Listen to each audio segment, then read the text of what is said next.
प्यारे बच्चों, अस्सलामु अलैकुम वरहमतुल्लाहि वबरकातुह। कैसे हैं आप लोग? सब मज़े में, सब बढ़िया चल रहा है? मॉल कॉन्सेप्ट में मज़ा आ रहा है आप लोगों को? अरे आ रहा है कि नहीं आ रहा है? आ ही रहा होगा, है ना? Good, okay. सो पिछले लेक्चर्स अच्छे से पढ़ लिए आप लोगों ने, उसको रिवाइज कर लिए, बहुत बढ़िया। सो हम लोग क्या डिस्कस कर रहे थे? पहले पिछले लेक्चर में हम लोगों ने डिस्कस किया था कॉन्सेप्ट ऑफ इक्विवेलेंट मास, है ना?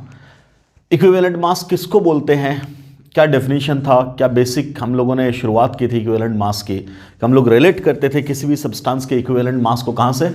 हाइड्रोजन से, क्लोरीन से या ऑक्सीजन से। ऐसे हम लोगों ने अपना सफ़र किया था शुरू, ठीक। फिर हम आए थे शॉर्टकट पे, हम लोगों ने एक शॉर्टकट के लिए एक फार्मूला लिखा था, बोला था कि उसी के अकॉर्डिंग सारी बातें हम लोग करेंगे कि equivalent mass of any substance के लिए क्या बोला था हम लोगों ने? Equivalent mass of any substance is equal to molar mass of that substance divided by Z factor for that substance. अब ये Z अलग अलग हम लोगों ने बोला था, है ना? अगर एटम है, सब्सटेंस एटम है तो Z उसकी वैलेंसी है। अगर सब्सटेंस आयन है तो Z उसका जो चार्ज है, क्लियर है, चार्ज ऑन द आयन। अगर सब्सटेंस सॉल्ट है तो उस सॉल्ट में टोटल पॉजिटिव चार्ज कितना है, वो है Z, या टोटल नेगेटिव चार्ज कितना है, वो है Z, ठीक। फिर हमने बोला था व्हाट इज Z? एसिड के लिए Z क्या है? बेसिसिटी है, और बेस के लिए Z क्या है? एसिडिटी है। क्लियर? ये सारी बातें की थी हम लोगों ने। तो पिछले लेक्चर में हम लोगों ने इक्विवेलेंट मास के रेस्पेक्ट में एटम का इक्विवेलेंट मास, आयन का इक्विवेलेंट मास, सॉल्ट का इक्विवेलेंट मास, ये सब हम लोगों ने कर लिया था कैलकुलेट। याद है ना आपको? Very good. आज हम लोग इस लेक्चर में अपना डिसाइड करेंगे equivalent mass of acid. Acid अगर कोई भी दिया हो तो उसका इक्विवेलेंट मास हम लोग कैसे निकालेंगे, अलग अलग एसिड का इक्विवेलेंट मास क्या होगा, we are going to discuss that. Clear? So let's start the equivalent mass of an acid. तो सबसे पहले एज यूजुअल डेफिनेशन लिखेगा इसका, फिर हम लोग आगे बढ़ेंगे उसी डेफिनेशन के अकॉर्डिंग। देखो, एक शॉर्टकट है, हम आएंगे, मैंने क्या बोला था पहले भी आपको कि शॉर्टकट भी हम लोग पढ़ेंगे, बट सबसे पहले हम लोग कॉन्सेप्ट पढ़ेंगे। कॉन्सेप्ट समझना जरूरी है, कॉन्सेप्ट आपका कभी फेल नहीं होगा, बट शॉर्टकट की कोई गारंटी नहीं है शॉर्टकट फेल हो जाएगा, है कि नहीं? ओके, चलिए तो सबसे पहले स्टार्ट कीजिएगा। इक्विवेलेंट मास किसी भी एसिड का किसको बोलते हैं, लिखो, शुरू करो। सो लिखिए, equivalent mass of any acid, equivalent mass of any acid is defined as, equivalent mass of any acid is defined as capacity of a single molecule, capacity of a single molecule of that acid, capacity of a single molecule of that acid to neutralize different number of NaOH molecules or KOH or rubidium hydroxide or lithium hydroxide or any monoacidic base। इतनी बात लिखना definition में। क्या बोला?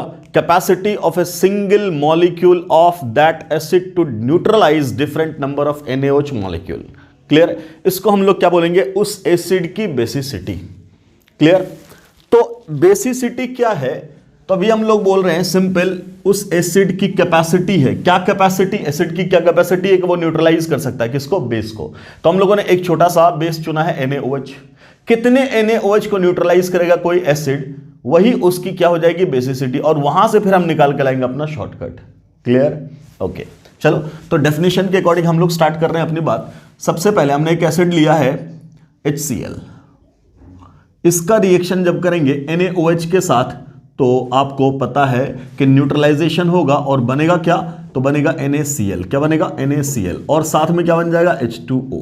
This reaction is called acid base reaction as well as neutralisation reaction. Clear? Okay, अब देखो हम लोगों ने स्टोइचियोमेट्री पढ़ा हुआ है, तो स्टोइचियोमेट्री के अकॉर्डिंग क्या ये बात करेंगे कि क्या ये रिएक्शन बैलेंस है? बिल्कुल बैलेंस है। अगर ये बैलेंस है तो इसका स्टोइचियोमेट्रिक कोफिशिएंट मोल बताएगा, बिल्कुल मोल बताएगा, और ये जो भी इंफॉर्मेशन देगा वो सही देगा। इतने हम लोगों ने अभी तक पढ़ा है। ओके, तो इसका कोफिशिएंट कितना है? 1। तो 1 क्या? तो बोलेंगे 1 मोल, है कि नहीं? इसका कोफिशिएंट कितना है? 1। तो क्या बोलेंगे? 1 मोल, है कि नहीं? या मोल बोल दो, या तो अगर आप एवोगाड्रो नंबर से यहां से वहां मल्टीप्लाई कर दिए तो मोल हो गया।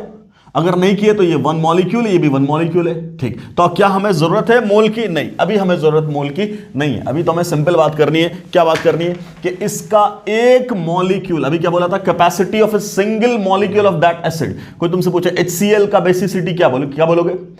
HCl के सिंगल मॉलिक्यूल की कैपेसिटी, क्या कैपेसिटी, टू न्यूट्रलाइज NaOH। ठीक है, तो इस रिएक्शन के अकॉर्डिंग तुमने क्या सीखा कि एक HCl एक NaOH को न्यूट्रलाइज करेगा, तो HCl के एक मॉलिक्यूल की कैपेसिटी न्यूट्रलाइज करने की कितने NaOH को है, तो बोलेंगे एक को, कितने को, एक को। क्लियर? तो क्या मैं इसी वन को ना बोल दूं इसकी बेसिसिटी? बिल्कुल बोलेंगे, क्योंकि डेफिनेशन को सेटिस्फाई कर रहा है। क्या बोला है, इस एसिड की कैपेसिटी कितना NaOH की न्यूट्रलाइज किया, एक को। तो अब यहीं पे लिख रहे हैं हम लोग इस एसिड के लिए Z फैक्टर, जिसको हम लोग क्या बोल रहे हैं, बेसिसिटी। क्या बोल रहे हैं, बेसिसिटी। शॉर्ट में इसी को क्या बोला हम लोगों ने, Z। तो इस HCl का Z कितना बेटा, तब बोलेंगे 1। कितना है 1। क्लियर? ओके, ठीक है।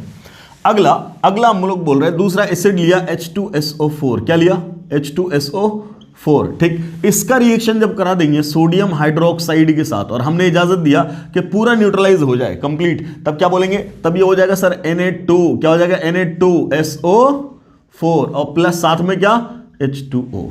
ये सर नो, ऐसा रिएक्शन लिखा हम लोगों ने कंप्लीट न्यूट्रलाइजेशन के बाद।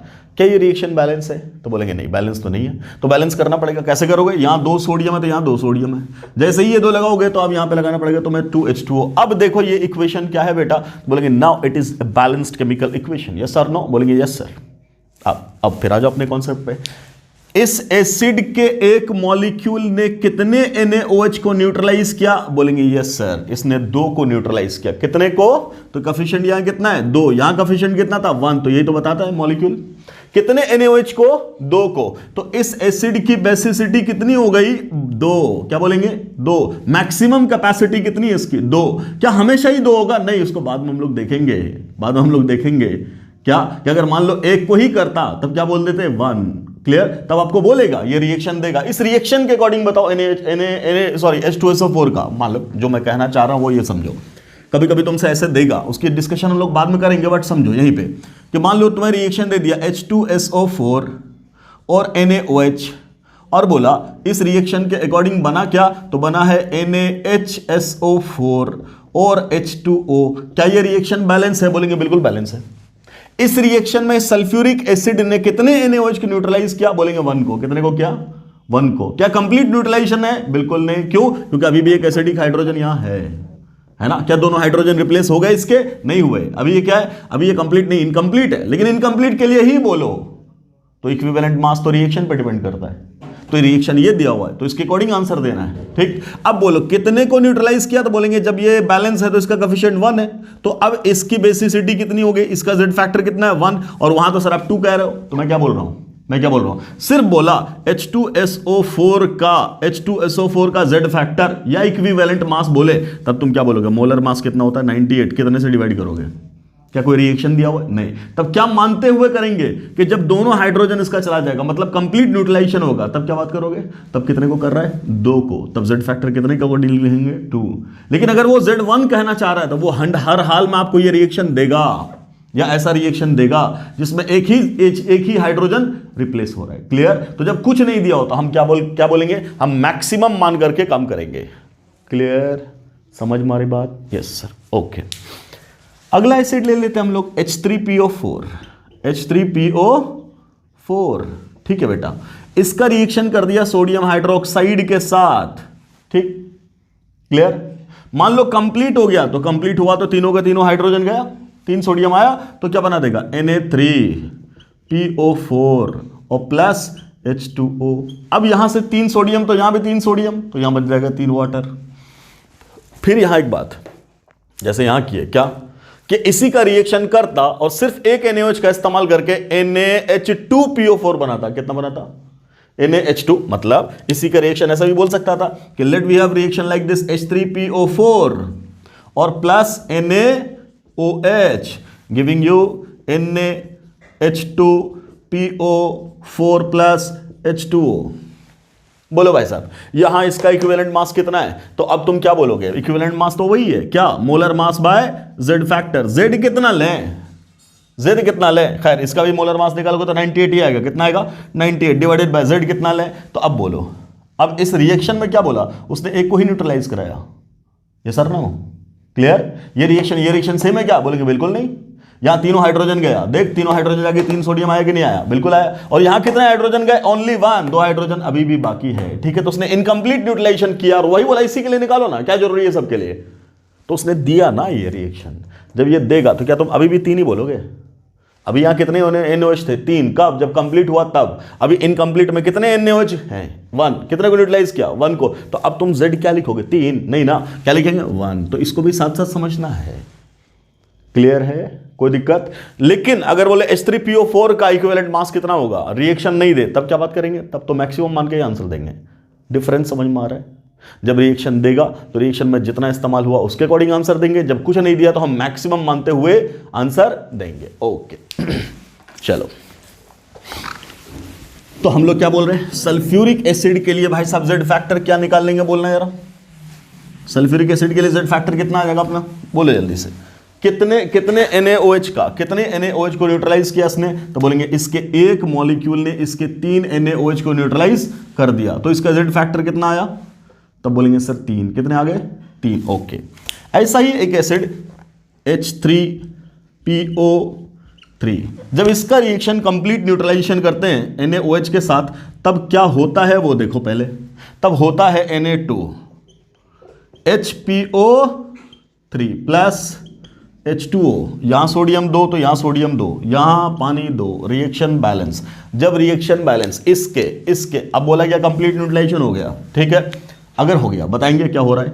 अगर इसके एक मॉलिक्यूल ने 2 NaOH को न्यूट्रलाइज कर दिया, बोल जेड फैक्टर क्या लिखें, 2, क्या लिखेंगे, जेड फैक्टर क्या लिखेंगे, 2, क्लियर। ऐसा ही एक और एसिड ले लो, क्या, H3PO2, और अब ले लिए साथ में NaOH, हो गया न्यूट्रलाइजेशन हो गया, तब क्या बन गया NaH2PO2 प्लस साथ में H2O, क्या बना H2O। कितना सोडियम, 1, क्लियर, यहां सोडियम 1, हो गया बैलेंस। वाटर 1, क्या रिएक्शन बैलेंस है, बोलेंगे बिल्कुल बैलेंस है। अगर ये बैलेंस है बेटा, तो यहां एक मॉलिक्यूल ने कितने को न्यूट्रलाइज किया, 1 को ओनली, तब यहां जेड फैक्टर क्या लिखेंगे, 1, क्लियर। ये हुआ ऑब्जर्वेशन, क्या हुआ ऑब्जर्वेशन। मान लो एक और ले लेते हम लोग, लेट वी हैव CH3COOH, जब इसका रिएक्शन करते हैं सोडियम हाइड्रोक्साइड के साथ, तब बनता क्या है, बनता है CH3COONA और प्लस H2O, ये बनता है। क्या रिएक्शन बैलेंस है, बिल्कुल बैलेंस है। कितने NaOH को न्यूट्रलाइज किया, 1 को, तो जेड फैक्टर कितना हो गया, 1। So all of these are our observation, अलग अलग केमिकल रिएक्शन किया, ऐसा ऑब्जर्वेशन हमें मिला। अब इस ऑब्जर्वेशन से हमें लाना है इन्फेरेंस, क्या लाना है, इन्फेरेंस, क्लियर। तो कॉन्सेप्चुअली तो ये बात आई कि एक मॉलिक्यूल कितने NaOH को न्यूट्रलाइज करेगा, वही उसकी बेसिसिटी है, वही उसकी बेसिसिटी है। तो HCl की बेसिसिटी 1 है, H2SO4 की बेसिसिटी 2 है, H3PO4 की बेसिसिटी 3 है, H3PO4 की बेसिसिटी 2 है, H3PO4 की 3 है, H3PO3 की 2 है, H3PO2 की 1 है, CH3COH की 1 है, clear on the basis of reaction. अब ध्यान से सुनो, हम क्या बात कर रहे हैं कि बेसिकली अगर तुम बाद में चेक करोगे एक बात, तो अगर मैं कह रहा हूं सर इस रिएक्शन को तोड़ दो, तो जब तोड़ देंगे तो यहां क्या बनेगा, H+, क्या बनेगा H+, और यहां क्या बनेगा Cl-, टूट गया। इसको तोड़ दिया तब क्या बना Na+, और क्या बना OH-, ठीक है, तोड़ दिया। इधर जब तोड़ेंगे तब क्या Na+, और क्या Cl-, वेरी गुड, और इधर क्या H2O, ये तो टूटने वाला है नहीं, क्लियर। अब जरा ध्यान से देखना, जरा ध्यान से देखो, ये Cl- और ये Cl- क्या सेम है, बिल्कुल सेम है। क्या इसको हटा सकते हैं, बिल्कुल हटा सकते हैं, हटा दिया। इधर से भी Cl-, इधर से भी Cl-, कोई तकलीफ नहीं। इधर सोडियम और इधर सोडियम क्या बराबर है, बिल्कुल बराबर है। इधर से भी हटा दिया, इधर से भी हटा दिया, खत्म। ओके, अब क्या बचा, तो क्या बोलोगे तुम, सर ओवरऑल तो मैं ये दिख रहा है, क्या दिख रहा है कि H+ और OH- क्या बना रहा है, H2O बना रहा है। तो अगर आप हर रिएक्शन को तोड़ोगे ना एसिड बेस में, तो हर जगह तुम्हें क्या दिखेगा कि H+ और OH- मिलकर के क्या बनाता है, H2O, और यही है ओवरऑल रिएक्शन हर एसिड बेस का, और इसीलिए इसको न्यूट्रलाइजेशन रिएक्शन बोलते हैं। क्या बोलते हैं, न्यूट्रलाइजेशन रिएक्शन बोलते हैं। क्या कि H+ और OH- मिलकर के क्या बना देगा, H2O बोलेगा, क्लियर, H2O बनेगा। हर रिएक्शन में ये चीज क्या मिलेगी तुम्हें कॉमन, यहां तोड़ोगे 2H प्लस, यहां से 2OH माइनस, वहां 2 पानी, यहां से 3H प्लस, यहां से 3OH माइनस, वहां से वहां 3 पानी, बाकी सब क्या हो जाएगा कैंसिल। क्लियर, अब आराम से इसका मतलब ये समझ में आया कि एसिड से जितना H प्लस आ रहा है, क्लियर, वही तो उसका बेसिसिटी है। बोले सर नो, यहां से कितना आ रहा है 1, यहां से कितना आ रहा था 2, यहां से कितना आ रहा था 3, यहां से कितना आ रहा था 2, यहां से कितना आ रहा है 1, यहां से कितना आ रहा है 1। क्लियर, तो जितना H प्लस आ रहा है वही तो उस एसिड की बेसिसिटी है। क्लियर, तो डेफिनेशन नंबर 2 क्या बोलेंगे, basicity of an acid is equal to total number of H plus ion released by one molecule of that acid। समझ में आ रहा है, उस एसिड के एक मॉलिक्यूल द्वारा जितने H प्लस आयन रिलीज किए जाते हैं उसी को उस एसिड का बेसिसिटी कहेंगे। समझ में आ रही बात, अरे बात समझ में आ रही है, क्लियर, क्या बोलेंगे, किसी भी एसिड की बेसिसिटी क्या है, इन शॉर्ट कि वो एसिड कितना H प्लस रिलीज कर रहा है, कितना H प्लस रिलीज कर रहा है। अब आराम से जितना हाइड्रोजन है, मैंने ये बोला जितना हाइड्रोजन है वही है, क्योंकि अगर वो बोल देते तो यहां इसकी बेसिसिटी 3 होती है क्या, नहीं 2 ही है। यहां इसकी बेसिसिटी 3 होती है क्या, नहीं ना। यहां 3 और 1 4 हाइड्रोजन है तो 4 हो जाता है क्या, नहीं ना। क्लियर, तो मैंने क्या बोला, जितना रिलीज हुआ वो उसकी बेसिसिटी है। क्या इतनी बात समझ में आ रही, बिल्कुल। अब सर यहां हाइड्रोजन 1 था तो 1 रिलीज हो गया, 2 था तो दोनों का दोनों रिलीज हो गया, 3 था तो तीनों का तीनों रिलीज हो गया। बट सर यहां 3 था तब कहीं नहीं रिलीज हुआ, ये मन में सवाल आएगा, है कि नहीं। हाइड्रोजन तो है 3, कहीं नहीं रिलीज हो रहा है। यहां भी तो 3 है, क्यों नहीं रिलीज हो रहा है। तो यहां भी तो 3 है, यहां तो 4 है, क्यों नहीं चारों रिलीज हो रहा है। समझ मारी बात। तो अब अगला मुद्दा क्या है कि ये जो रिलीज नंबर ऑफ हाइड्रोजन है, ये हम कैसे पता करेंगे कि कौन सा हाइड्रोजन रिलीज होगा। अगर सबका सब फुलफिल होता तब तो हम अपने पास एक आइडिया जनरल आता कि जितना हाइड्रोजन है उतना ही बैठा दो, वो सबका सब रिलीज होगा। बट तुम्हें ये रिएक्शन दिखा रहा है कि क्या सबका सब हाइड्रोजन रिलीज होता है, नहीं। इसका मतलब हर हाइड्रोजन जो मॉलिक्यूल में प्रेजेंट है वो सबका सब रिलीज होने वाला नहीं है। जो रिलीज होने वाला हुआ उसको बोलेंगे एसिडिक हाइड्रोजन। किसको क्या बोलेंगे, एसिडिक हाइड्रोजन। क्लियर, तो इसमें कितने गए, 1, तो इसमें एसिडिक हाइड्रोजन कितना है 1, तो बाकी का तीनों क्या है, तो बोलेंगे नॉन एसिडिक हाइड्रोजन। वो एसिडिक हाइड्रोजन नहीं है, वो रिमूवेबल हाइड्रोजन नहीं है, वो रिलीजेबल हाइड्रोजन नहीं है। क्लियर है, क्यों नहीं है, लेट अस सी दैट। अब आओ, अब लिखो कि हाइड्रोजन एसिडिक कौन सा वाला होगा और किस पे डिपेंड करता है। तो अब छोटा सा हेडिंग बनाना, एसिडिक हाइड्रोजन, फिर हम तो यहां आ ही जाएंगे वापस। एसिडिक हाइड्रोजन, हम लोग शॉर्टकट की तरफ इनफैक्ट बढ़ने वाले हैं, बट वहां भी कॉन्सेप्ट सीख करके शॉर्टकट की तरफ बढ़ेंगे शॉर्टकट में। मैंने पूरा डिटेल लिखा दूंगा आपको, कौन कौन सा एसिड है, कितना कितना उसका H प्लस होगा रिलीज, उसके अकॉर्डिंग Z हो जाएगा, आप रट लेना, है ना। वो तो फाइनल चरण है, पहले कॉन्सेप्ट तो पढ़ो, थोड़ा मजा तो लो टॉपिक का। चलो तो अब जरा हेडिंग डालो, एसिडिक या रिमूवेबल हाइड्रोजन।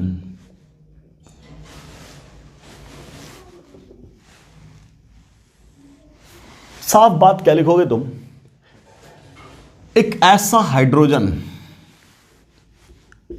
जो किसी एटम के साथ जुड़ा हो, किसी एटम के साथ जुड़ा हो, और वो एटम क्या क्राइटेरिया को फॉलो करे, तब बोलेंगे इस एटम का इलेक्ट्रोनिगेटिविटी हाई होनी चाहिए। क्या होना चाहिए, हाई इलेक्ट्रोनिगेटिविटी। और दूसरी क्राइटेरिया क्या बोला, लार्ज साइज। क्या बोल रहे हैं, लार्ज साइज। इन दोनों क्राइटेरिया को फॉलो करे। क्लियर, क्या जरूरी है लार्ज साइज हर बार? नहीं, कभी कभी देखेंगे लार्ज साइज भी नहीं है, लेकिन कभी कभी इलेक्ट्रोनेगेटिविटी कम होगा तो ये इसको कंपनसेट कर देगा, लार्ज साइज भी कंपनसेट कर देगा। ठीक है, जनरली तुम लिखना, जनरली वो एटम कौन है? इन जनरल एक्स कौन है? तब बोलेंगे ऑक्सीजन है। और कौन है? तब बोलेंगे नाइट्रोजन है। और कौन है? तब बोलेंगे सारे हेलोजन है, फ्लोरीन है, क्लोरीन है, ब्रोमीन है, आयोडीन है और सल्फर भी है। इन सब से जुड़ा हुआ हाइड्रोजन एसिडिक होता है, इन सब से जुड़ा हुआ हाइड्रोजन एसिडिक होता है इन जनरल। क्लियर? एक जनरलाइज बात की गई। ठीक, कभी कभी कार्बन से भी जुड़ा हुआ हाइड्रोजन एसिडिक हो जाएगा, कार्बन से भी जुड़ा हुआ हाइड्रोजन एसिडिक हो जाएगा, बट कंडीशन क्या है? उस कार्बन का हाइब्रिडाइजेशन sp होना चाहिए। तो अभी तुम हाइब्रिडाइजेशन को मारो गोली, तुम सीधा बोलो क्या बोलो? ट्रिपली बॉन्डेड कार्बन, ट्रिपली बॉन्डेड कार्बन। क्या मतलब? एक कार्बन ये है, इस कार्बन से हाइड्रोजन जुड़ गए 4 के 4, क्या इसका ट्रिपल बॉन्ड है? कहीं नहीं दिख रहा सर। एक कार्बन ऐसा है, इसका डबल बॉन्ड बना दिया मैंने इस कार्बन के साथ, और यहां बना दिया एक हाइड्रोजन, यहां बना दिया, दो हाइड्रोजन है, बट क्या ये ट्रिपली बॉन्डेड है? नहीं है सर। एक कार्बन बनाया ऐसा है, सी ट्रिपल बॉन्ड सी, और यहां लगा दिया हाइड्रोजन, ये वाला हाइड्रोजन इस कार्बन से जुड़ा और ये ट्रिपली बॉन्डेड है। बोल है कि नहीं? बिल्कुल। तो इस हाइड्रोजन को हम लोग एसिडिक बोलेंगे, इन हाइड्रोजन को हम लोग एसिडिक कभी नहीं बोलेंगे। क्लियर? अब क्या होता है, इनफैक्ट क्यों बोलते हैं क्यों नहीं बोलते वो तो बात की बात है, पहले तुम इन जनरल इतनी बातें याद रखो। क्या कि इन सारे हाइड्रोजन को हम लोग क्या बोलते हैं? क्या बोलते हैं बेटा? एसिडिक बोलते हैं। आप कॉन्सेप्ट समझो, एसिडिक क्यों बोलते हैं। एसिड किसको बोलते थे 10th क्लास में? तुम एसिड बोलते किसको थे? कोई भी ऐसा सब्सटेंस जिसको पानी में डालने पे H+ निकल जाए, कोई भी ऐसा सब्सटेंस जिसको H2O में डिसॉल्व किया, पानी में डिसॉल्व किया और उसने H+ आयन दे दिया, हाइड्रोजन आयन दे दिया, तो उस सब्सटेंस को हम लोग क्या बोलते थे? उस सब्सटेंस को हम लोग बोलते थे एसिड, है ना? क्लियर? और अगर वो एसिड है तो उसके अंदर एसिडिक हाइड्रोजन होगा, वही तो हाइड्रोजन जो निकला उसी को तुम एसिडिक हाइड्रोजन बोल दोगे, या रिमूवेबल हाइड्रोजन बोल दोगे, या रिलीजेबल हाइड्रोजन बोल दोगे, या आयनाइजेबल हाइड्रोजन बोल दोगे। क्लियर है? जो नाम दे दो, कोई तकलीफ है? ठीक। अब क्या बोला मैंने कि इस एटम की इलेक्ट्रोनेगेटिविटी असल चीज है, इस एटम की इलेक्ट्रोनेगेटिविटी वेरी वेरी हाई होनी चाहिए, मतलब हाई होनी चाहिए। क्यों सर? ऐसा क्यों? ऐसा क्यों? इस बात को समझिएगा। अगर इसकी इलेक्ट्रोनेगेटिविटी हाई होगी, इसकी इलेक्ट्रोनेगेटिविटी हाई होगी तो क्या होगा? तो हम लोग एक बात जानते हैं, इलेक्ट्रोनेगेटिविटी किसको बोलते हैं? इलेक्ट्रोनेगेटिविटी एक प्रॉपर्टी है किसकी? अलग अलग एलिमेंट के एटम की। क्या प्रॉपर्टी है? कि जब इलेक्ट्रॉन बॉन्ड, मतलब जब दो एटम बॉन्ड बनाता है, जब दो इलेक्ट्रॉन बॉन्ड बनाता है तो इलेक्ट्रॉन का शेयर करता है। अगर कोवेलेंट बॉन्ड है तो इलेक्ट्रॉन का शेयर करेगा। अब वो शेयर इक्वल भी हो सकता है और अनइक्वल भी हो सकता है, इक्वल भी हो सकता है और अनइक्वल भी हो सकता है। तुम सोच के देखो सिंपली कि एक हाइड्रोजन ये था, दूसरा हाइड्रोजन ये था, इसने एक इलेक्ट्रॉन लगाया, इसने एक इलेक्ट्रॉन लगाया, शेयर कर लिया। ये जो शेयर किया इक्वल शेयर है, दोनों हाइड्रोजन ही है। हम बात कर रहे हैं क्लोरीन है, दूसरा भी क्लोरीन है, एक इलेक्ट्रॉन एक का, एक इलेक्ट्रॉन दूसरे का, तो ये वाला शेयर किया। अब क्या बोलोगे? दोनों शेयर करने वाला क्या है? क्लोरीन है। हम बोल रहे हैं सबसे ज्यादा इलेक्ट्रोनेगेटिव एटम फ्लोरीन, और ये फ्लोरीन जब दोनों बॉन्ड बनाएगा तो दोनों एक एक इलेक्ट्रॉन शेयर करेगा, दोनों का दोनों शेयर करने वाला क्या है? सेम है। लेकिन अब हमने बोला बेटा ये हाइड्रोजन है और ये फ्लोरीन है, तब क्या बोलोगे? अब क्या दोनों सेम है? बोलेंगे नहीं, दोनों सेम नहीं है। अब क्या बोला जा रहा है? इसकी काबिलियत होती है, इसके अंदर पावर होता है। क्या? अभी तुम देखो ये सब का सब पेयर बीचों बीच दिख रहा है कि नहीं दिख रहा? बिल्कुल दिख रहा है। लेकिन जब इन दोनों का बॉन्ड बनेगा ना तो वो तुम्हें पेयर ऑफ इलेक्ट्रॉन यहां दिखेगा। अरे भैया उधर का है, उधर का है, बीचों बीच क्यों नहीं? तो यही बोला, ये तो पावर है इसका, ये तो उसका पावर है। क्या? कि उस पेयर को अपनी तरफ खींच लिया। ये जो पेयर को अपनी तरफ खींचते हैं ना, किस पेयर को? Shared pair, bonded pair of electron को अपनी तरफ, मतलब अपना कब्जा जमाना, अपना धौंस जमाना। क्लियर है? अपना पावर जमाना, बाहुबली साबित करना अपने आप को कि साहब ये हो तो गया, बॉन्ड तो बना लिया, लेकिन रहेगा हमारे पास, है ना, रहेगा हमारे नजदीक। तो ये जो जबरदस्ती वाली बात है, ये जो इलेक्ट्रॉन की खींचातानी है, इसी को बोलते हैं इलेक्ट्रोनेगेटिविटी। ऐसा संधि विच्छेद करके पढ़ो, तोड़ के पढ़ो। इलेक्ट्रॉन के प्रति नेगेटिव कैरेक्टर, इलेक्ट्रॉन के रिस्पेक्ट में नेगेटिव कैरेक्टर। नेगेटिव कैरेक्टर का मतलब छीना झपटी वाला, कि छीन करके अपनी तरफ रख लिया, बेईमानी वाला कैरेक्टर, तब क्या बोलेंगे उसको बोलेंगे इलेक्ट्रोनेगेटिविटी। क्लियर? तो इलेक्ट्रोनेगेटिविटी की डेफिनेशन क्या है? Tendency of any element to attract the shared pair of electron towards itself is called electronegativity of that element. इतनी सी बात है। ठीक। अब क्या बात हो रही है कि अगर इन दोनों के बीच में इसकी इलेक्ट्रोनेगेटिविटी हाई हो गई तो इसको खींच लेगा, इधर खींच लेगा ना। अब सुन, हाइड्रोजन एक शरीफ एलिमेंट होता है। क्या होता है? शरीफ एलिमेंट होता है। शरीफ एलिमेंट को नाम दिया जाता है इलेक्ट्रोपॉजिटिव। इलेक्ट्रोपॉजिटिव है कि नहीं? पूरे नॉन मेटल में अकेला हाइड्रोजन ही है बेटा जो इलेक्ट्रोपॉजिटिव के कैरेक्टर में आता है, मतलब इलेक्ट्रॉन देने की टेंडेंसी होती है। तो ये खींचने वाला तो नहीं है, ये खींचने वाला तो नहीं है, ठीक है।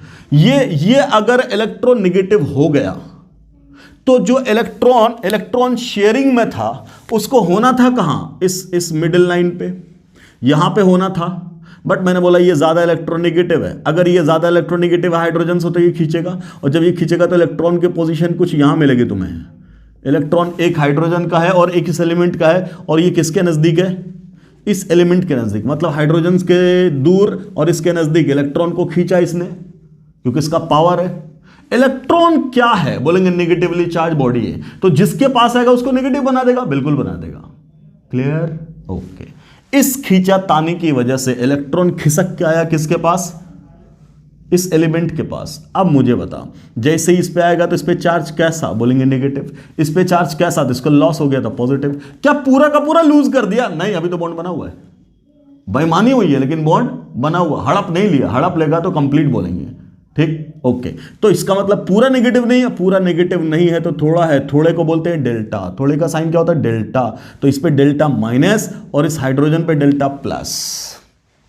मतलब पूरा बेईमानी नहीं हुआ, पूरा खींच के नहीं ले गया, लूट के नहीं ले गया, लेकिन अभी भी दोनों में रिलेशन तो है, बट रिलेशन अच्छा नहीं है। क्योंकि इसके चेहरे पे खोने का दुख है और इसके चेहरे पे पाने का सुख है ना। ये सिंबल ही तो है ना, चार्ज। इसने लूज किया और इसने गेन किया, पार्शियली सही। क्लियर? तो जब किसी ने लूज कर दिया, किसी ने गेन कर दिया और चार्ज आ गया, जब किसी दो आदमी के रिलेशन में ऐसा होता है, बेईमानी हो जाती है, तो तुम देखोगे उसके बीच में कड़वाहट पैदा हो जाती है कि नहीं? क्या हो जाता है? तो थोड़ा सा दुखी महसूस होने लगेगा, मनमुटाव समझते हो? पोलराइजेशन है कि नहीं? तो यही बोलते हैं, इसके अंदर पोलराइजेशन डेवलप हो गया। और अब इस मॉलिक्यूल को हम लोग पोलर बोलेंगे। क्या बोलेंगे? पोलर। क्लियर? तो किसी भी एसिड के लिए या किसी भी मॉलिक्यूल के लिए एसिड कहलाने की पहली क्राइटेरिया कि इट मस्ट बी पोलर। क्या होना चाहिए उसको? पोलर। ओके। पोलर होने का मतलब क्या है? There must be separation of charge. एक पर तो पॉजिटिव, दूसरे पे नेगेटिव। तो हाइड्रोजन पे अगर पॉजिटिव आ गया और इस पे अगर नेगेटिव आ गया, तब तुम क्या बोलोगे? यहां एक चार्ज है, यहां क्या है? चार्ज है। अब पानी में डालते ही पानी खुद ही एक पोलर सब्सटेंस है। बोलो बेटा, है कि नहीं है? अरे है ना। पानी क्या है? बोलेंगे ये ले ऑक्सीजन और ये ले हाइड्रोजन और ये ले हाइड्रोजन, ये है नेगेटिव, ये है पॉजिटिव। ये खींचेगा तो डेल्टा माइनस इधर से और डेल्टा प्लस इधर से, है ना। और ये डेल्टा प्लस इधर और यहाँ वाले से डेल्टा माइनस इधर, क्योंकि इस इलेक्ट्रॉन को भी तो ऑक्सीजन ही तो खींच रहा है। हाइड्रोजन लूज कर रहा है, ये खींच रहा है। तो सोच, इस ऑक्सीजन के ऊपर कितना बड़ा नेगेटिव चार्ज हो गया, तो दोनों मिलाकर के बोलेंगे डेल्टा माइनस ऐसा।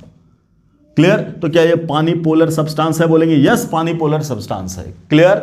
अब जो तुम इस एसिड को पानी में डालोगे, जब इस एसिड को पानी में डालोगे, तब होगा असल खेल शुरू। क्या खेल शुरू होगा बेटा? वो समझना। पानी हमने बोला पोलर, और अगर ये पोलर है तो अब जैसे ही ये पॉजिटिव चीज पानी में आया, एक चीज इसके ऊपर प्लस माइनस दोनों चार्ज है, तो ये जो प्लस वाला है उसको नेगेटिव एंड से घेरना शुरू करेगा। बोलो, घेरना शुरू करेगा ना। तो बोलेंगे पानी का ऑक्सीजन वाला पार्ट इस हाइड्रोजन को खींचेगा अपनी तरफ। क्या करेगा? खींचेगा अपनी तरफ, ठीक। तो ये है अपना क्या? हाइड्रोजन, और ये हाइड्रोजन और ये हाइड्रोजन और ये हाइड्रोजन, ये तो पानी H2O, ये सब पानी के मॉलिक्यूल हैं बेटा। इतने सारे पानी के मॉलिक्यूल जुड़ जाएंगे, इसके चारों तरफ घेर लेंगे। क्यों घेर लेंगे? इसको प्लस चार्ज दिख गया। किसको? इस ऑक्सीजन को। हर ऑक्सीजन पे कैसा है? Negative charge. बोल है कि नहीं है? तो ये नेगेटिव चार्ज वाला पॉजिटिव को अट्रैक्ट करेगा अपनी तरफ, है ना। हर तरफ पानी का मॉलिक्यूल इसको घेर लेगा। ओके, तो एक स्फीयर इधर बनता चला जा रहा है पानी का। दूसरा मैंने बोला ये है एक एलिमेंट जिसपे क्या है? Negative charge. तो पानी पे पॉजिटिव चार्ज भी तो हाइड्रोजन की तरफ से, तो हाइड्रोजन की तरफ से ये इसको घेरना शुरू करेगा। किसको? अगले वाले को। इसको घेरना शुरू करेगा किधर से? बोलो, हाइड्रोजन की तरफ से। ठीक है, तो अब क्या बोलोगे तुम? ये है पानी, है ना, ये है पानी, ये है पानी और ये है पानी, ऐसा H2O। क्लियर? क्लियर? अब ध्यान से, अब ध्यान से, ये वाला पार्ट वाटर का इस हाइड्रोजन को इधर खींच रहा है, इधर, ये वाला पार्ट इस हाइड्रोजन को इधर खींचना चाह रहा है। क्लियर है? मतलब खींच के इससे अलग ही तो करना चाह रहा है।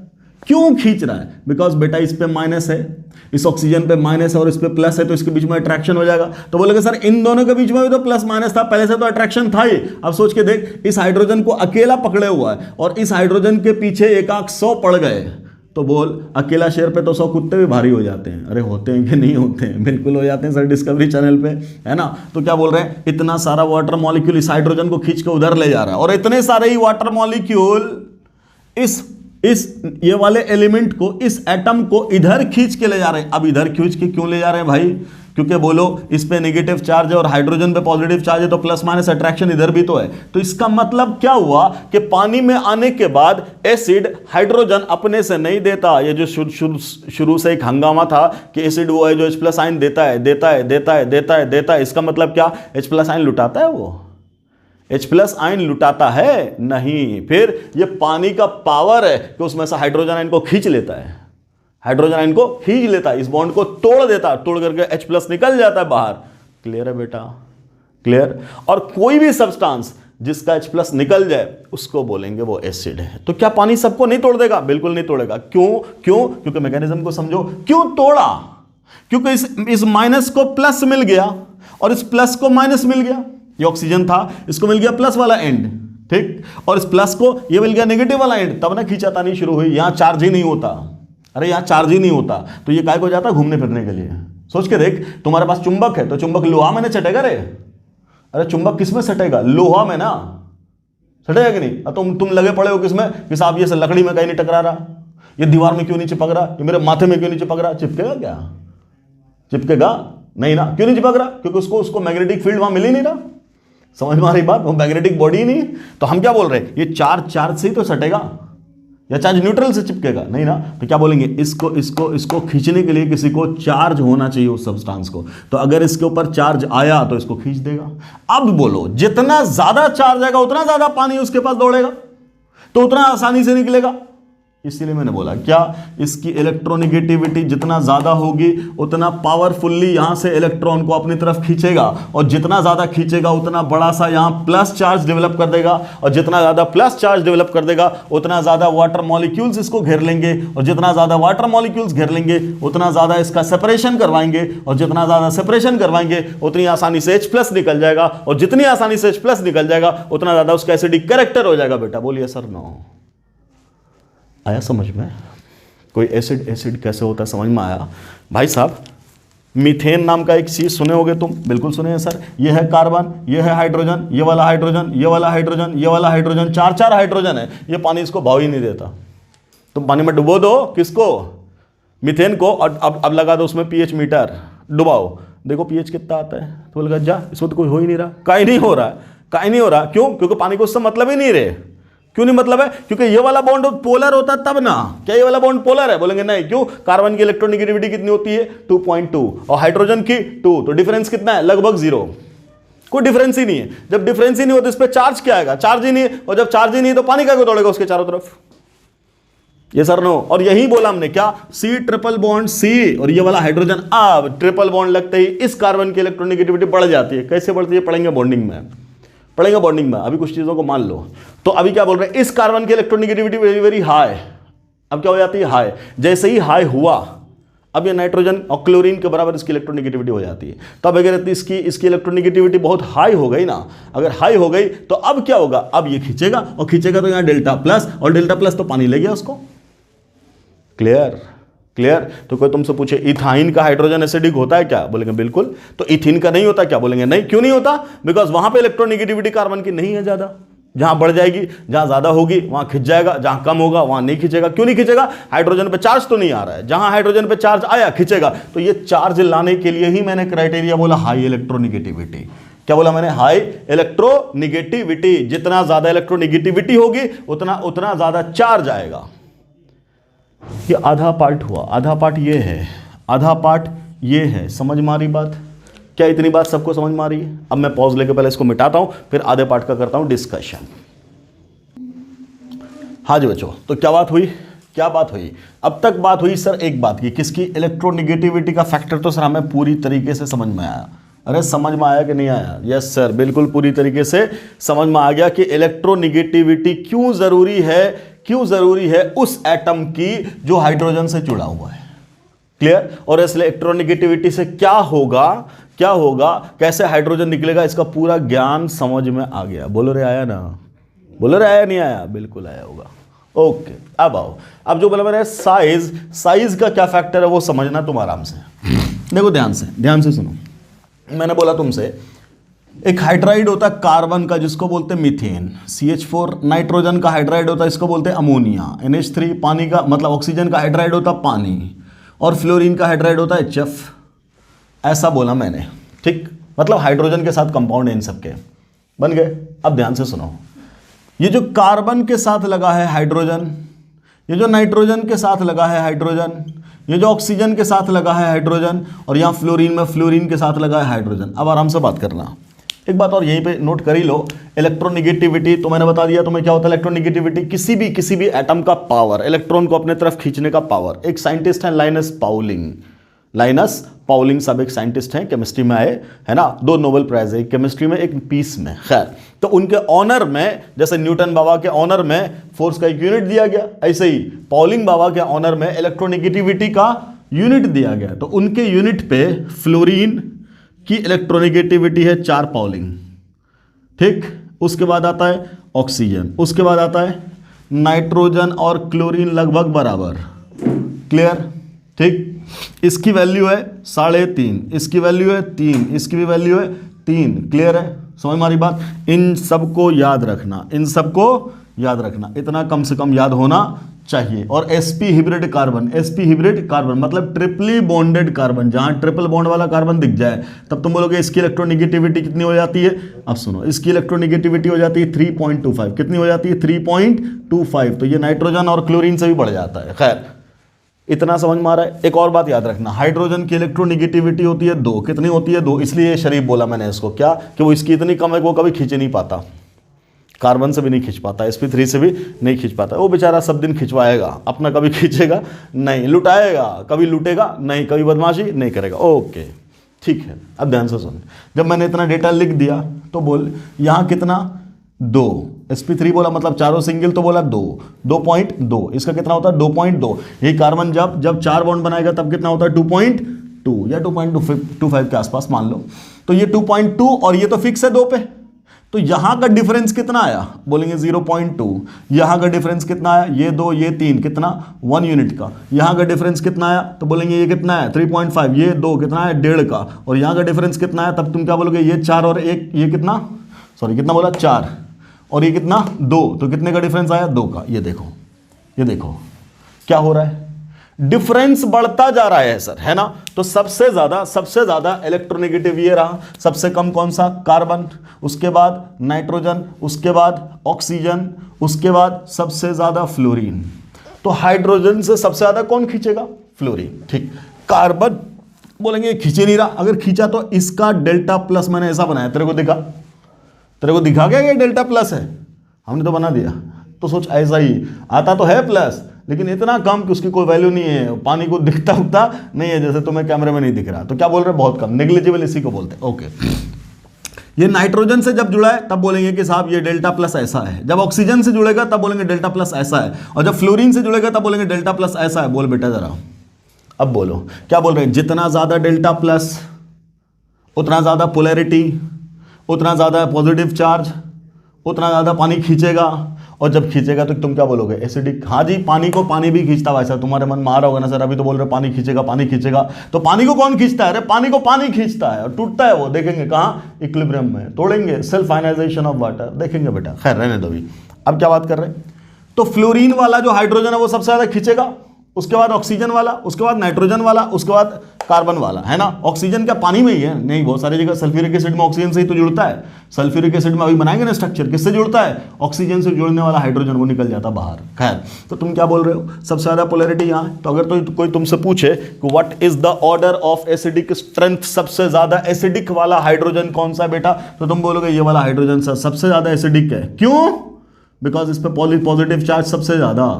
तो इलेक्ट्रोनिगेटिविटी के अकॉर्डिंग बात समझ में आई क्यों बोल दिया इसको ज्यादा, क्योंकि क्या बोला है, ये जितना ज्यादा इलेक्ट्रोनिगेटिव उस पर उतना ज्यादा पॉजिटिव चार्ज उतना आसानी से निकलेगा। तो अभी एसिडिक कैरेक्टर का ऑर्डर क्या होगा? ये होगा ऑर्डर। क्लियर? कोई तकलीफ? समझ मारी बात? अब ध्यान से यहीं पे सुनना दूसरी बात। हमने बोला फ्लोरीन से जुड़ा हुआ हाइड्रोजन, ठीक, क्लोरीन से जुड़ा हुआ हाइड्रोजन, ब्रोमीन से जुड़ा हुआ हाइड्रोजन और आयोडीन से जुड़ा हुआ हाइड्रोजन।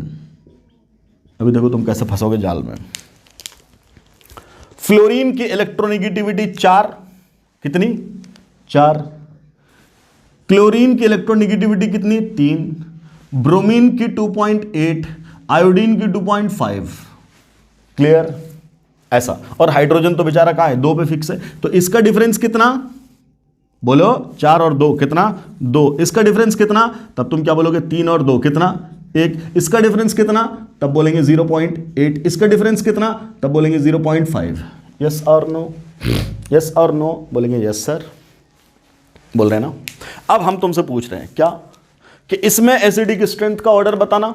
तो अभी तो बोले हो सर क्या कि जितना ज्यादा इलेक्ट्रोनिगेटिविटी उतना ज्यादा एसिडिक स्ट्रेंथ। सबसे ज्यादा इलेक्ट्रोनिगेटिविटी किसका? फ्लोरीन का। तो सबसे ज्यादा एसिडिक कौन? HF। उसके बाद कौन? HCl। उसके बाद कौन? HBr। उसके बाद कौन? HI। सो आंसर क्या होगा? ये वाला ऑर्डर। बोलो बेटा, होगा कि नहीं होगा? यही सर, ये तो हम बोल रहे हैं। हम भी तो यही बोल रहे थे, तो हम फंसे कहां? अभी तो बोला आपने फंसाओगे, तो फंसा दिया ना। ये गलत। एक्सपेक्ट करते हैं ऐसा कि ऐसा होना चाहिए, है कि नहीं? ठीक है, अभी तक तो इसकी बात चल रही थी। ये हम साइज क्या लिखो को लुक करके क्या छोड़ने के लिए आए थे? नहीं ना, इसका भी तो रोल था। यहीं आया रोल, यहां आएगा रोल। तो सर यहां का साइज की बात की है, यहां साइज की बात क्यों नहीं की है? तो तुम्हें पता होगा कुछ क्या कि लेफ्ट टू राइट जब तुम पीरियड में बढ़ते हो तो साइज घटता है। हाँ, तभी तो कह रहे हैं साइज का क्यों नहीं इस्तेमाल किया। घट तो रहा है, बिल्कुल घटता बेटा। कितना घटता है?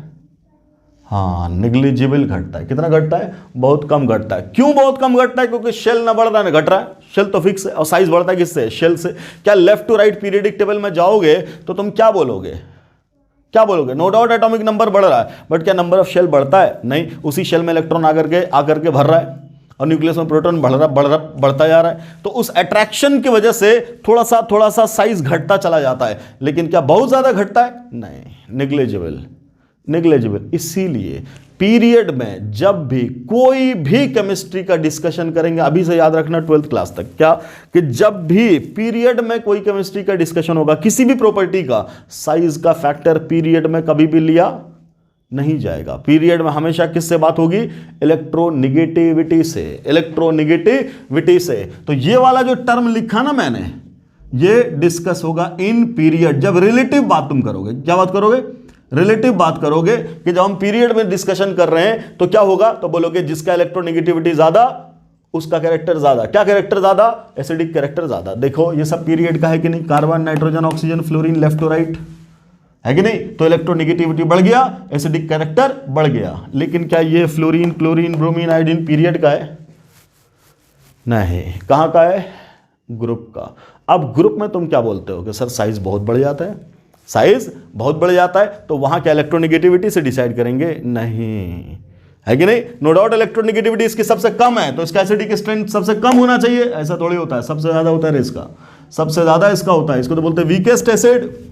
इन चारों में बोलेंगे इसको वीकेस्ट एसिड, और आगे चलकर इसको एसिड मानते भी नहीं है। जब बहुत अच्छे एसिड की बात होगी तो इसकी कैटेगरी में इसको कभी लाएंगे भी नहीं, इसका कभी नाम ही नहीं लेंगे, इन सब का नाम लेंगे। क्लियर है? तो क्या बोल रहे हैं? ये वाला एसिड बहुत ही वीक, ठीक, हालांकि इलेक्ट्रोनिगेटिविटी मैक्सिमम है। क्यों वीक? Because size. अब साइज का क्या रोल है, अब हम डिस्कस करेंगे साइज का रोल। फिर मैं मिटा रहा हूं, पॉज करके फिर डिस्कस करते हैं साइज का रोल। किधर गया? हाँ जनाब, सो अब हम लोग देखते हैं साइज का रोल, है ना, कि साइज का रोल क्या होगा। वो देखो देखो आराम से एक बात सुनो। मैंने बोला कि जब भी हम बॉन्ड लेंथ की बात करेंगे, बॉन्ड लेंथ की, बॉन्ड अभी तो खैर शायद आपका पहला चैप्टर में क्या बात करूँ आपसे। बॉन्ड लेंथ एक चीज़ होगी कि दो एटम के बीच का जो डिस्टेंस होगा उसको क्या बोलेंगे, बॉन्ड लेंथ। क्लियर, एक एटम यहाँ है, एक एटम यहाँ है, दोनों के बीच का जो डिस्टेंस उसको क्या बोलेंगे, बॉन्ड लेंथ। अब एक बात, बॉन्ड लेंथ किस पे डिपेंड करता है, एटॉमिक साइज पे। जितना बड़ा एटम होगा उतना ज़्यादा बॉन्ड लेंथ होगा। इतनी बात मान के चलो अभी से, क्या साइज ऑफ एटम जितना बड़ा होगा उतना बड़ा उसका क्या होगा, बॉन्ड लेंथ होगा। अब आराम से, हाइड्रोजन को तो हमने कर दिया फिक्स, हाइड्रोजन तो फिक्स है, सेम एटम हर बार। फ्लोरीन के साथ इसका बॉन्ड ऐसा। अच्छा एक बात, फ्लोरीन सबसे ऊपर होता, उसके बाद क्लोरीन, फिर ब्रोमीन, फिर आयोडीन। हैलोजन फैमिली में ये ना बात करोगे, ये बात करोगे ना, क्लियर। तो इसका साइज क्या होगा, छोटा, ये बड़ा, ये और बड़ा, ये और बड़ा। Down the group size increases, size increase करेगा तो बॉन्ड लेंथ भी बढ़ेगा।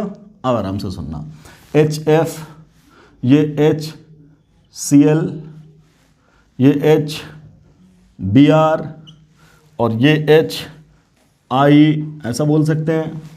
लेंथ वाइज बॉन्ड लेंथ यही तो है, एटम के बीच का डिस्टेंस। एटम बढ़ रहा है, एटम का साइज बढ़ रहा है, बॉन्ड लेंथ बढ़ रहा है। अब ध्यान से, नो डाउट इलेक्ट्रोनिगेटिविटी का डिफरेंस यहां मैक्सिमम था, तो यहां चार्ज था बड़ा सा, डेल्टा माइनस, और यहां डेल्टा प्लस बड़ा सा। यहां थोड़ा छोटा हुआ, डेल्टा माइनस डेल्टा प्लस।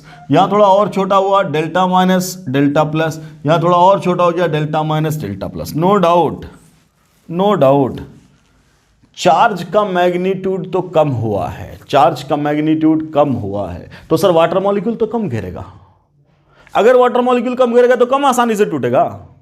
अगर वाटर मॉलिक्यूल कम ज्यादा घेर लिया तो वाटर ही तो तोड़ रहा है, जितना वाटर उतना आराम से निकल गया। कम घेरा तो कम नहीं निकल पाएगा, तो एसिडिक कैरेक्टर तो आप इसका ज्यादा बोल रहे हो। अब ध्यान से सुनना, अब ध्यान से सुनना, इस हाइड्रोजन को इस फ्लोरीन ने पकड़ा हुआ है, या यूं बोलो सॉरी आयोडीन ने या क्लोरीन, ब्रोमीन ने या क्लोरीन ने या फ्लोरीन ने, क्यों पकड़ा हुआ है, क्यों पकड़ा हुआ है, बिकॉज इन दोनों के बीच में एक चार्ज है। इन दोनों के बीच में क्या है, चार्ज है। इन दोनों के बीच में क्या है, चार्ज है। और चार्ज जब भी आता दो बॉडी पे, तो हम लोग बोलते हैं कि इलेक्ट्रोस्टैटिक फोर्स पढ़े होगे तुम, क्या, F = K Q1 Q2 upon R², ऐसा कुछ पढ़े हो, क्या बोलते हैं, जैसे बोलते हैं ना gravitational force, F = G m1 m2 upon R²। ऐसे ही चार्ज बॉडी में फोर्स होता है Q1 Q2 upon R²। Charge जितना ज्यादा होगा फोर्स उतना ज्यादा होगा, तो नो डाउट फोर्स यहां ज्यादा है, यहां फोर्स क्या होगा, सबसे ज्यादा होगा, क्योंकि चार्ज ज्यादा है। दूसरी बात, separation, distance between charge body, यहां डिस्टेंस मिनिमम है तो भी फोर्स मैक्सिमम है, तो दोनों तरीके से ये वाला F1 मैक्सिमम।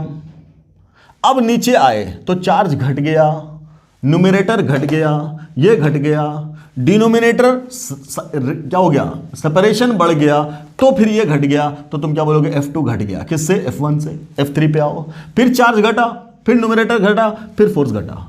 साइज बढ़ा, डिस्टेंस बढ़ा, डिनोमिनेटर बढ़ा, फोर्स घट गया, फिर बोलेंगे F3 और कम हो गया, ओके। यहां बात करो, यहां F4, यहां क्या, F4। अब क्या बात करोगे कि भाई साहब ये तो सबसे कमजोर ना, ये F2, ये F1। सबसे ज्यादा फोर्स कहां है, यहां। अब मुझे बता, इस सिस्टम ने एक दूसरे को पकड़ा हुआ है, किससे, F1 से, तो सबसे ज्यादा फोर्स कहां है, यहां। सबसे कम फोर्स कहां है, यहां। बोलेंगे F1 is greater than F2 is greater than F3 is greater than F4। अब यहां देखो कैसे एक्सप्लेन करते हैं। यहां पे जो फोर्स है, जो हाइड्रोजन आयोडीन के बीच में फोर्स है, वो क्या, नेग्लिजिबल, वो क्या है, बहुत कम। और वहां पे फोर्स ऑफ अट्रैक्शन दोनों के बीच में क्या है, बहुत ज्यादा। ये सर नो, जितना ज्यादा फोर्स ऑफ अट्रैक्शन उतना मुश्किल से हाइड्रोजन निकलेगा। ये सर नो। और जितना कम फोर्स ऑफ अट्रैक्शन, अरे मैंने इसको ऐसे पकड़ लिया, अब तोड़ के दिखा, तो क्या बोलेगा, ताकत लगाए तब टूटा। ये सर नो।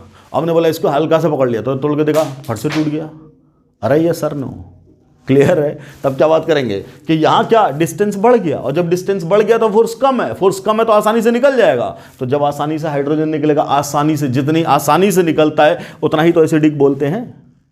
और यहां वहां फोर्स मैक्सिमम है, जितना मैक्सिमम उतना मुश्किल से निकलेगा, जितना मुश्किल से निकलेगा उसी को तो कम बोलेंगे एसिडिक। बड़े मुश्किल से निकला तो क्या बोलेंगे? कम एसिडिक। बड़े मुश्किल से कोई 2 रुपया खर्च करते बोलेंगे कंजूस है ना, है कि नहीं? अच्छा आदमी बोलते हो क्या उसको? बोलोगे बड़े दिल वाला है, बोलेंगे नहीं बड़ा कंजूस। क्यों? बड़े मुश्किल से। और जो धड़ से 100 रुपये निकाल दे तुम्हारे कहने पे, तुम बोलोगे दिल वाला आदमी, बड़े दिल वाला आदमी। ये सर नो ऐसे ही क्या, इसको हल्का सा झटका देगा पानी, ये H+ गायब। बोलोगे क्या? बेहतरीन एसिड है। और उसको झटका पे झटका खा रहा है वो, लेकिन H+ जल्दी निकाल नहीं रहा है। तब क्या बोलेंगे? तब क्या बोलेंगे? भाई साहब वो एसिडिक तो है लेकिन बड़ा मरा जरा एसिड यार, जल्दी से निकलने वाला नहीं है। तरीका समझ में आया? कॉन्सेप्ट समझ में आया साइज का? तब क्या बात कर रहे हैं? तब क्या बात कर रहे हैं? हाइड्रोजन आयोडाइड को, हाइड्रोजन ब्रोमाइड को, हाइड्रोजन क्लोराइड तो छोड़ दो, ब्रोमाइड को, सल्फर वाले को, इन सब को, H2S को एसिडिक कौन बनाता है? साइज, इलेक्ट्रोनेगेटिविटी नहीं बनाता। तो इसका मतलब 2 चीज आ गए क्या? या तो साइज बहुत बड़ा हो तो साइज डोमिनेट कर जाएगा, साइज वाला फैक्टर एसिड बना देगा, और अगर छोटा साइज है तो इलेक्ट्रोनेगेटिविटी हाई होनी चाहिए। अगर हाई इलेक्ट्रोनेगेटिविटी होगा तो उसकी वजह से एसिड बनेगा। तो कोई भी सब्सटेंस एसिड 2 वजह से बनता है। किस वजह से? या तो एटम के बड़े साइज की वजह से, या तो एटम के उस इलेक्ट्रोनेगेटिविटी की वजह से। क्लियर है? तो ये 2 फैक्टर है बेटा जो किसी भी सब्सटेंस को एसिडिक बना देता है। तो अब जो मैंने बात शुरू की थी यहां से कि यह हाइड्रोजन एसिडिक कब कहलाएगा? जब ये उस एटम से जुड़ा हो जिसकी इलेक्ट्रोनेगेटिविटी हाई हो और साइज बड़ा हो, तब तो हम उसको बोलेंगे या कम से कम इलेक्ट्रोनेगेटिविटी हो जाए या कम से कम साइज बड़ा हो जाए। क्लियर है? तब हम उस हाइड्रोजन को एसिडिक बोलेंगे, अदरवाइज एसिडिक नहीं बोलेंगे। समझ में आ रही है बात? बोलो बात समझ में आ रही है? बोलेंगे यस सर। अब देखो सर ध्यान से, अब देखो ध्यान से, अब बात करते हैं कि साहब, फिर मैं मिटा करके फिर आपसे बात करता हूं। 1 मिनट। हाँ जी बच्चों, कॉन्सेप्ट हम लोगों ने डिस्कस कर लिया। अब मान लो ये है सब आपके सामने कंपाउंड्स, और इसमें बोला जाए कि बताओ अलग अलग हाइड्रोजन आपको दिख रहा है, और आपसे पूछा जाए कि कौन कौन सा हाइड्रोजन एसिडिक है, कौन कौन सा हाइड्रोजन रिमूवेबल है। ठीक, तो अब स्ट्रक्चर देख करके सीधा सीधा आइडेंटिफाई करना है। हमने क्या बोला कि अगर एटम, हाइड्रोजन एटम उस एटम के साथ जुड़ा हो जिसकी इलेक्ट्रोनेगेटिविटी हाई हो जाए, क्लियर, या साइज लार्ज हो जाए, तब उस हाइड्रोजन को क्या बोलेंगे? एसिडिक। क्लियर? तो ये ऑक्सीजन से जुड़ा हुआ हाइड्रोजन क्या कहलाएगा? एसिडिक। क्यों? क्योंकि इसकी इलेक्ट्रोनेगेटिविटी वेरी वेरी हाई।